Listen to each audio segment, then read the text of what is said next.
heart, Temple of God.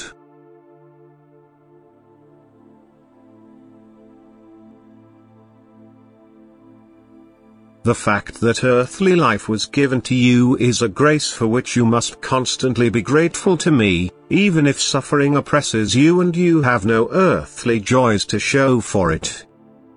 It is only a phase of short duration in which you can reach the degree of perfection if you live correctly on earth.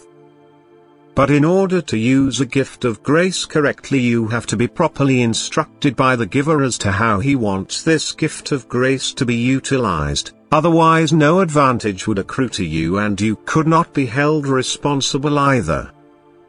Hence the knowledge about it must have been made accessible to you, and therefore I must speak to you directly or through my servants on earth.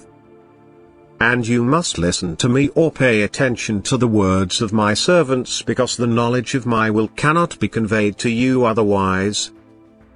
For even the written word originated from me and will only become comprehensible to you if you acknowledge me and want to be taught by me. And where you receive my word from me or from my servants on earth, I myself am present in spirit and I speak through the mouth of a human being, thus the place must also be blessed where you let me speak to you, where you listen to my servants to whom I put my word into their mouths, as soon as a human heart desires to take notice of my will, otherwise you will not be able to make full use of the grace of earthly life. But now my will also has to be followed and my word has to be lived out, by which the human being puts himself into the state of hearing my voice directly within himself.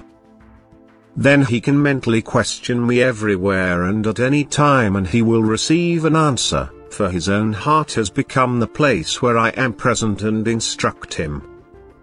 And since my direct word guarantees purest truth and profoundest knowledge, he will truly not need to receive the knowledge of my will elsewhere, then his heart itself will have become a temple where I dwell and can distribute spiritual gifts.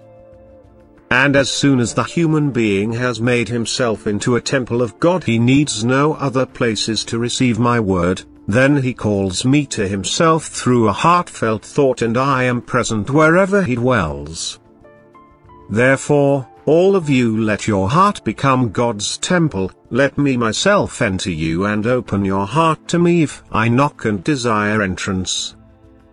Once you have heard my word through my servants on earth, which makes my will known to you, and you endeavor to live according to my will, you make an effort to open your heart to me and prepare yourselves as a house of God.